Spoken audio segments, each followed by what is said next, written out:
what's up guys, selamat datang di Animasi Donghua Spoiler. Oke, bagi teman-teman yang baru join atau baru bergabung, jangan lupa klik tombol like-nya dan tombol subscribe-nya ya, jangan lupa. Oke, sebelum kita memulai video ini, kita jangan lupa untuk seruput kopinya, kencangkan sabuk pengaman, mari kita mulai.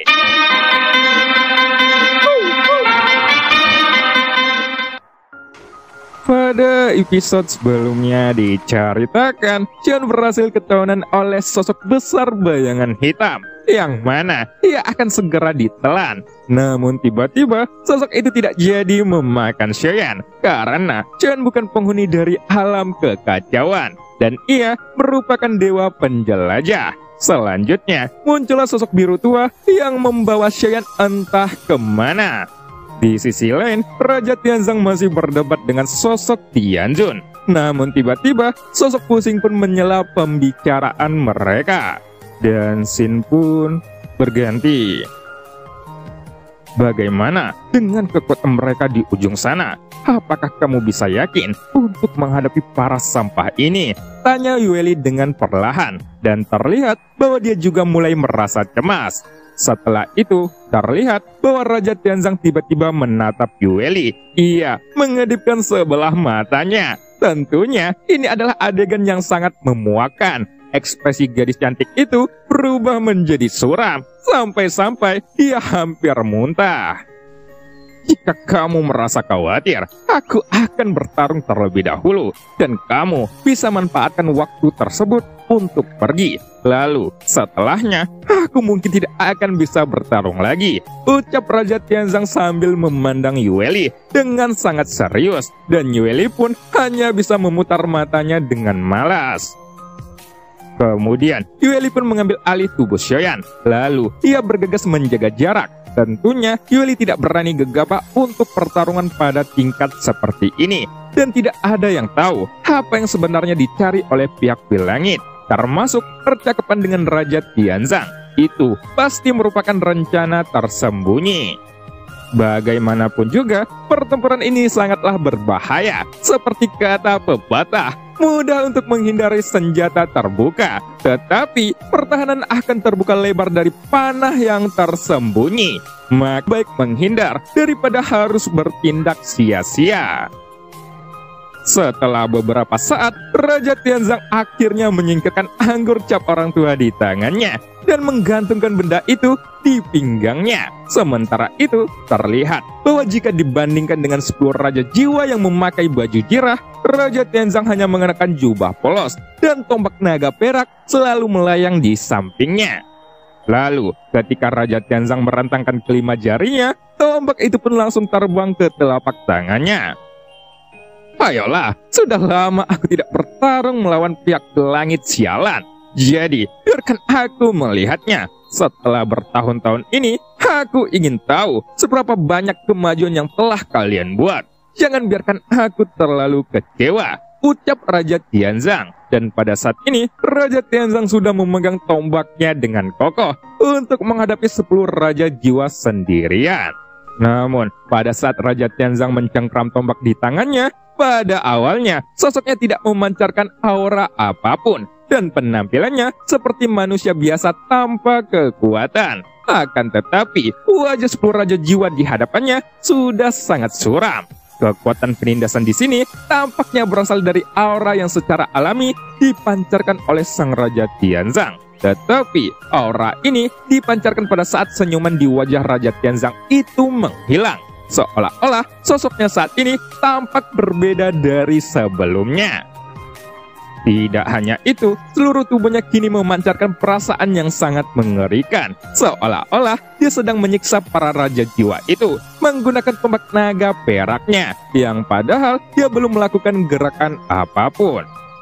Akan tetapi, meskipun sosok Raja Tianzang ini memancarkan aura yang sangat mengerikan, bagaimanapun juga, ada total 10 Raja Jiwa yang berkekuatannya jelas di atas rata-rata. Jadi, meskipun yang mereka hadapi adalah Raja Tianzang, mereka masih memiliki keberanian untuk bertarung. Tentu saja, keberanian terpenting mereka adalah datang dari sosok pusing, si Raja Jiwa yang baru saja diangkat dari kuil langit. dan tampaknya dia menjadi harapan, serta mereka juga memiliki kepercayaan besar dari kuil langit saat ini. Lalu, tidak hanya itu, sebagai raja jiwa dari kuil langit yang merupakan seorang penguasa, bintang keberuntungan bagi mereka jelas tidak akan menghilang begitu saja. Ketika sang Raja Tianzang lebih dulu mengambil langkah, Pusing pun juga maju selangkah dan mengeluarkan pedang panjang yang bersinar dengan cahaya dingin di antara kelima jarinya. Detik berikutnya, energi pedangnya yang ganas pun menyebar dan dengan momentum yang sangat mengejutkan. Hal itu bahkan membuat raja jiwa lainnya menatap pemandangan itu dengan takjub. Dan semuanya hanya berdiri di samping untuk bersiap menonton pertarungan sengit ini. Tentu saja, karena apakah itu sosok Raja Tianzang atau Pusing, aura yang dipancarkan oleh mereka berdua bukanlah kaisar keabadian biasa. Dan jika mereka dapat berpartisipasi dalam pertempuran, maka artinya keduanya telah mencapai kekuatan dewa keabadian. Pada saat ini, kedua sosok itu berada di langit yang luas, dan ketika mata mereka saling bertemu, mereka sepertinya bisa melihat segalanya tentang satu sama lain, dan mengerti bahwa pertempuran ini akan berakhir dengan kematian. Kemudian, saat telapak kaki keduanya melangkah ke dalam kehampaan, kekosongan di sekitarnya tiba-tiba terdistorsi, dan kecepatan dari pergerakan mereka yang mencengangkan itu akhirnya memicu tekanan yang penuh dengan ketakutan, serta mengeluarkan dentuman suara yang menyakitkan telinga. Tapi, beberapa orang mungkin dapat melihat bahwa ada energi pedang yang bergetar yang membumbung ke langit. Sementara di posisi Raja Tianzang, dia mampu menangkisnya dengan tombak panjang. Hal yang sama seperti itu pun terus terjadi dan membuat serangan mengerikan kedua sosok ini seperti hujan energi yang menyebar dalam sekejap. Serangan keduanya sangatlah cepat, tetapi meskipun begitu, itu tidak cukup mengesankan. Dengan memegang pedang panjang di tangannya, Pusing melepaskan pedangnya berkali-kali, dan segera dari pedang panjang di tangannya itu mengeluarkan bayangan pedang. Detik berikutnya, bayangan pedang tersebut ternyata sudah bertambah menjadi ratusan dalam sekejap mata. Di bawah serangan tersebut, Raja Tianzang sedikit menyipitkan matanya. Dan saat dia menyaksikan ratusan bayangan, pedang itu pun melesat ke arah dirinya. Raja Tianzang pun merasa bahwa dia sedang terpojok. Pada saat ini, setiap bayangan pedang tersebut dengan cepatnya membesar hingga ratusan kaki. Itu terlihat seperti formasi pedang besar yang menutupi sosok Raja Tianzang sebagai pusatnya. Dan tampaknya Pusing ingin langsung menghabisi Raja Tianzang dengan serangan kuat ini. Wah, ternyata benar. Selama ini, kuil langit sialan ini sedang sibuk melakukan kultivasi. Masih ada sesuatu yang disembunyikan. Aku sudah menduganya sejak awal. Tapi ini benar-benar cukup mengejutkan, gumam Raja Tianzang di dalam hatinya. Akan tetapi, Raja Tianzang masih tidak terburu-buru, dan dia perlahan menurunkan sosoknya. Lalu, dengan memegang tombak di kedua tangannya, ini terlihat bahwa seolah-olah dia sudah bersiap menahan dan akan melanjutkan kekuatannya.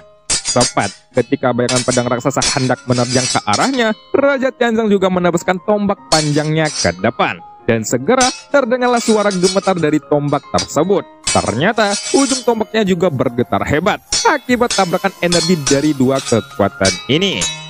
Badai hebat pun langsung menyebar melewati sosok Raja Tianzang. Lalu, karena dia juga berusaha untuk mengubah lintasan serangan energi tersebut, kehampaan di belakangnya kembali terdistorsi dan hampir mengakibatkan retakan ruang. Kemudian, pada saat ratusan bayangan pedang besar sudah mendekati di depannya, badai hebat yang ada di belakang Raja Tianzang pun menjadi semakin kuat, dan beberapa bayangan juga muncul secara tidak jelas di belakangnya. Namun, tepat pada titik ini, ratusan bayangan pedang tersebut sudah tidak bisa lagi ditahan, dan dengan cepat itu menyelimuti sosok Raja Tianzang. Lalu, karena banyaknya bayangan pedang yang mendekat, hal itu pun membuat jubah Raja Tianzang juga bergetar tak karuan. Akan tetapi, meskipun Raja Tianzang terlihat sangat kesulitan, dia sebenarnya masih belum merasakan apapun. Dan ketika ujung tombaknya memancarkan energi, kepala naga raksasa pun tiba-tiba muncul dari belakang Raja Tianzang. Dan ukurannya sangatlah mengejutkan. Detik berikutnya, pada saat kepala naga itu muncul di belakang Raja Tianzang, ratusan bayangan pedang yang datang dari segala arah dan tekanan dari formasi pedang di atasnya itu tidak ada apa-apanya lagi. Bahkan mungkin serangan tersebut tidak mampu melukai sosok Raja Tianzang. Dalam sekejap, kepala naga raksasa itu langsung menelan semua bayangan pedang yang terus menerjang. Tapi tidak hanya itu, kepala naga tersebut ternyata ingin menelan sosok. Dalam sekejap mata, kepala naga raksasa itu langsung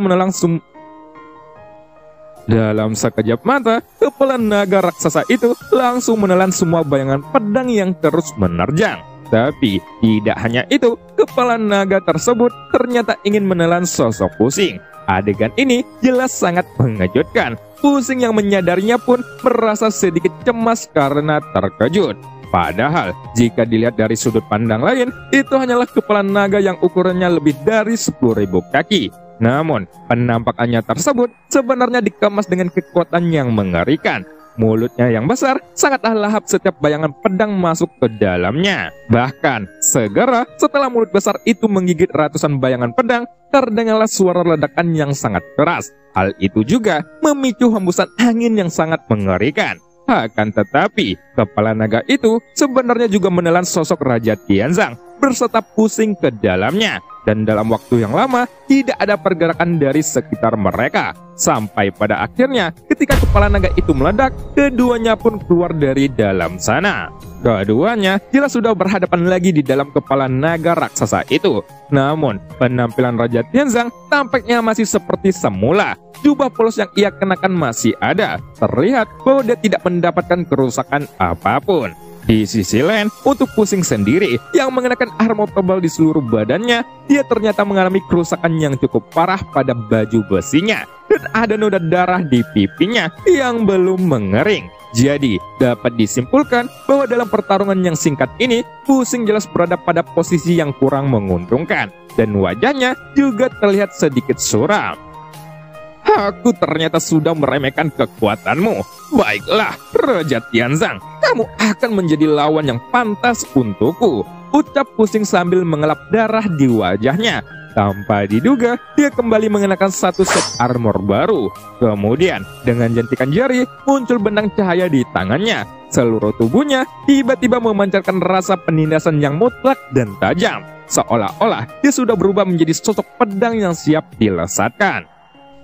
Aku cukup tersanjung dengan pujianmu. Itu benar bahwa kamu memang sudah meremehkanku. Tapi, biar aku beritahu sebagai senior, sebaiknya jangan meremehkan lawan dalam pertarungan, atau kamu akan mempermalukan dirimu sendiri, ucap Raja Tianzang sambil mengangkat bahu dengan santai, seolah-olah Pusing tidak membuatnya tertekan.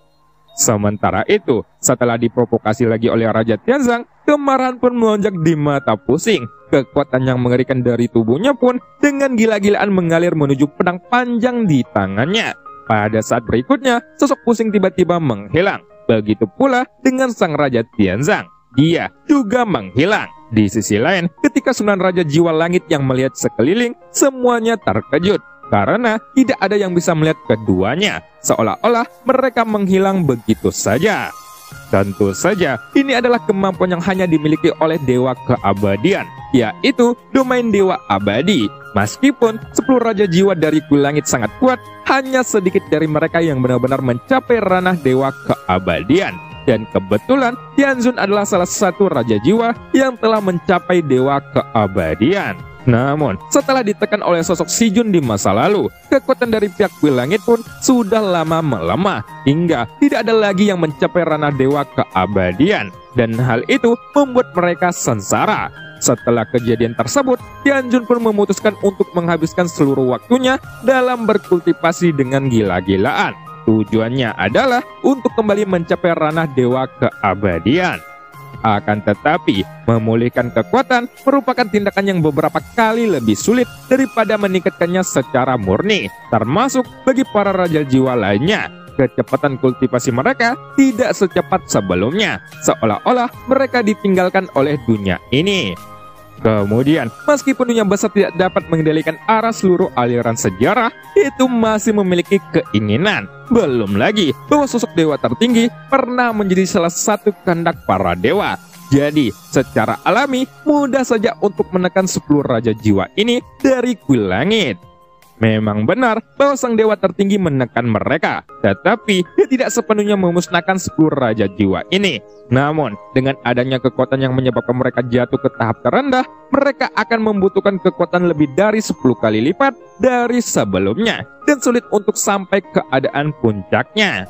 Seiring berjalannya waktu, permusuhan antara 10 raja jiwa teratas dari kuil langit terus meningkat, dan mereka tidak lagi memiliki aura kehadiran dengan dunia sensi di dalam hati mereka.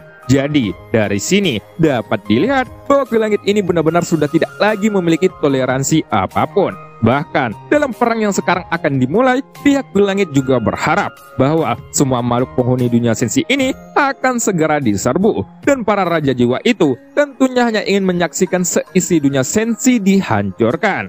Meskipun semua orang kuil langit pernah dilahirkan di dunia ini, mereka sebenarnya telah lama melupakan diri sendiri. Tidak peduli bagaimana saat mereka tumbuh menjadi sosok yang dewasa. Tetapi dunia ini tidak pernah mengecewakan makhluk hidup yang dilahirkan kembali. Tapi meskipun begitu, meski dunia dewa kuno tahu tentang pengkhianatan yang dilakukan oleh kuil langit, mereka tidak pernah mengambil tindakan dan membunuh makhluk hidup manapun dengan memanfaatkan kehendak dunia.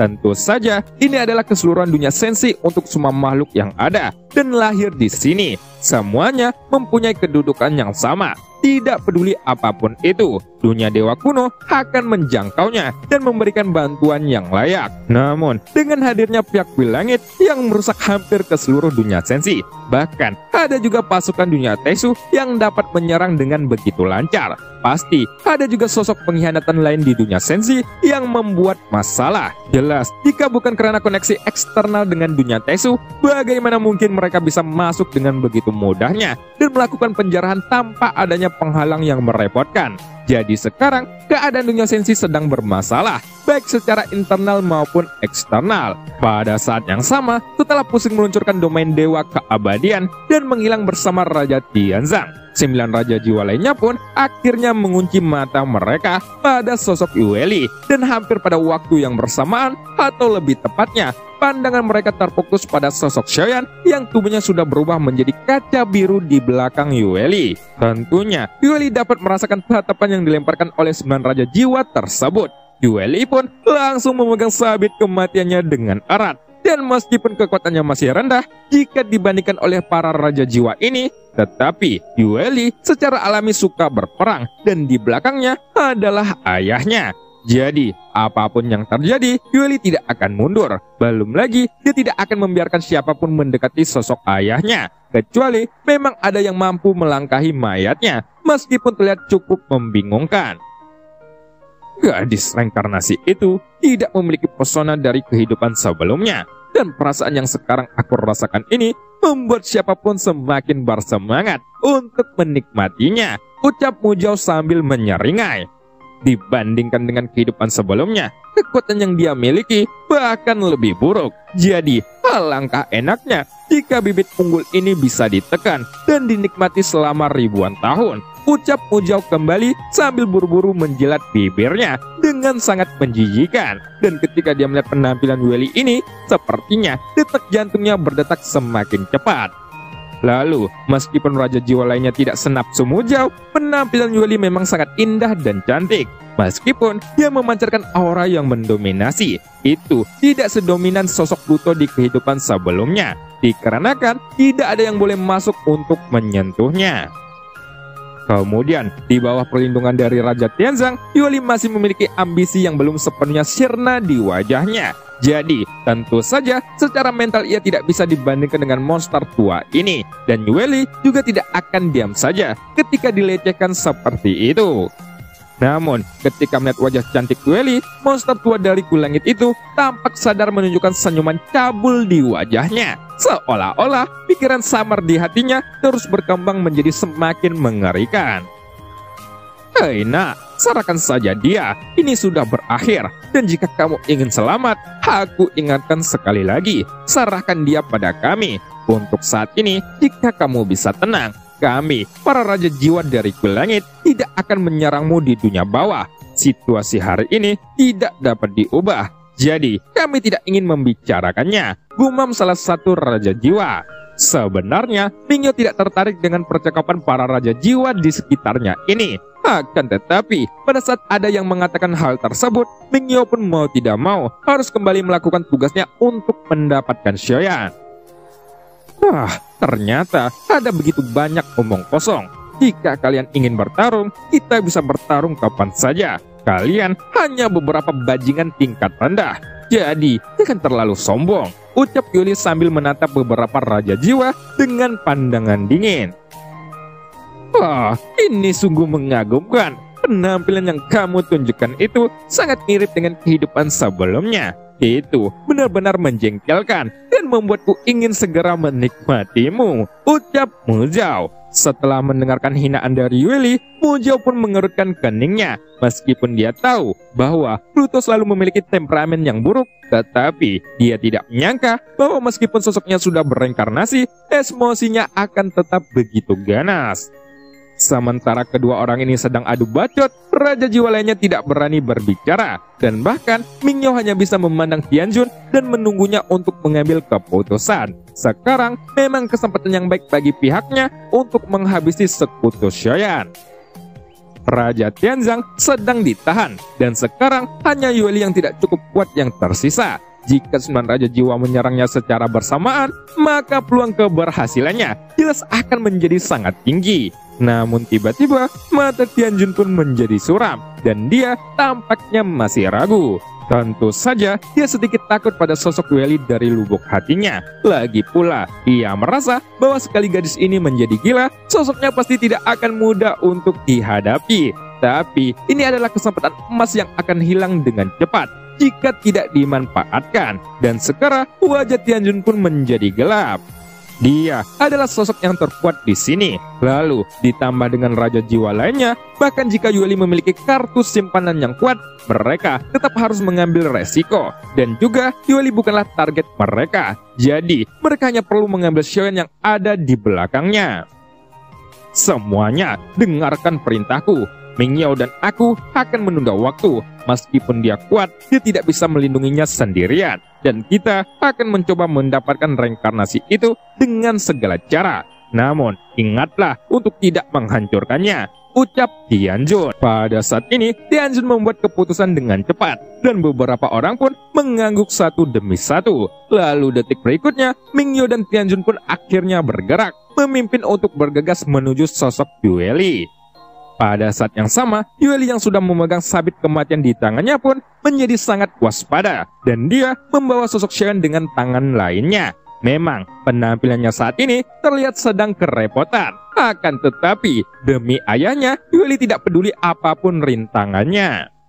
Di depannya, 9 Raja Jiwa itu ternyata tidak menepati janji mereka. Daripada diam, mereka malah memutuskan untuk menyerang Yueli. Ketika Raja Tianzang sedang sibuk bertarung melawan Pusing, dengan 9 sosok Raja Jiwa yang mendekatinya secara bersamaan, Yueli pun hanya bisa menggertakkan giginya dengan ringan, dan matanya penuh dengan amarah. Jelas, dia sangat kesal karena pihak Kuil Langit ini hanya berani bergerak secara berkelompok. Sambil memegang sabit kematian, tubuh Yueli pun tiba-tiba melonjak dengan cahaya hitam yang menyilaukan. Dan terlihat dia sudah siap untuk bertarung. Bahkan, jika dia membawa Shoyan di belakangnya, dia siap melawan mereka. Setelah itu, karena sosok Tianjun dan Mingyo yang bergerak lebih dahulu dari yang lainnya, mereka dengan cepat muncul di depan Yueli. Sementara untuk menghadapi dua orang yang menerjang ke arahnya, Yueli pun tiba-tiba menebaskan sabit kematiannya. Detik berikutnya, cahaya hitam yang menakutkan pun langsung melonjak keluar dari sabit tersebut. Itu menciptakan gelombang setengah lingkaran seperti gelombang air laut. Lalu itu pun menerpa sekeliling dan kehampaan di sekitarnya juga bergetar di bawah cahaya hitam ini. Tentu saja ini bukanlah cahaya hitam biasa, tetapi kekuatan reinkarnasi yang mengandung aturan. Bahkan kekuatannya ini mampu diperluaskan secara paksa. Sabit kematian itu bisa membuat beberapa Raja Jiwa lainnya mundur ketakutan. Akan tetapi, sang ayah Xiaoyan sedang menghadapi krisis kematian sekarang. Jadi, bagaimanapun, Yuli tidak bisa membiarkan pasukan sampah dari Kulangit ini menyakiti ayahnya. Setelah beberapa saat, mata Yuli pun menunjukkan tekad yang membara, dan cahaya hitam yang menyebar pun membuat Mingyao dan Tianjun memiliki ekspresi yang sangat suram. Lalu, segera keduanya pun langsung menggunakan caranya masing-masing untuk melakukan perlawanan. Namun, pada saat cahaya hitam itu menyebar, tidak peduli metode apa yang mereka berdua gunakan, cahaya hitam tersebut masih mengalir ke arah mereka dengan gila-gilaan. Pemandangan ini jelas membuat keduanya cukup panik. Pada saat ini, banyak ingatan berbintik-bintik muncul di benak mereka. Itu adalah milik kehidupan mereka sebelumnya, dan bahkan pemandangan halusinasi pun muncul di depan mereka. Tentunya, ini adalah salah satu aturan yang terkandung dalam kekuatan seorang reinkarnasi. Menghadapi kekuatan reinkarnasi yang begitu mengerikan ini, ekspresi Mingyao dan Tianjun pun tiba-tiba berubah menjadi suram. Dahi mereka sudah ditutupi dengan butiran keringat. Hal ini terjadi karena ingatan yang tiba-tiba muncul di benak mereka bukanlah sesuatu yang baik, dan bahkan menyebabkan emosi mereka sangat terganggu. Namun, seiring berjalannya waktu, kenangan nyata dan bintik-bintik cahaya itu terus muncul di dalam benak-benak mereka. Situasi ini nyatanya juga mampu mengganggu pikiran Mingyao dan Tianjun saat ini, sehingga keduanya hanya bisa menahan keadaan tersebut sambil menatap Yuli dengan penuh amarah. Apakah kamu tidak tahu malu menggunakan ingatan kehidupan di masa lalu? Ini benar-benar metode yang menjijikan. Aku tidak menyangka bahwa kamu akan melakukan teknik ini, ucap Tianjun dengan pandangan dingin. Dasar sampah, kamu sebenarnya tidak layak untuk menerima serangan kuat seperti itu. Jadi, berbanggalah karena aku memberikan keterampilan itu di hadapanmu sekarang, dan jangan kamu sia-siakan, ucap Yuli dengan tegas. Dan cerita pun berakhir. Sampai jumpa di episode selanjutnya. Membeli terasi sambil memakai topi. Terima kasih buat Om yang sudah sawer mimin kopi.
加玛帝国云岚宗，萧炎回来了。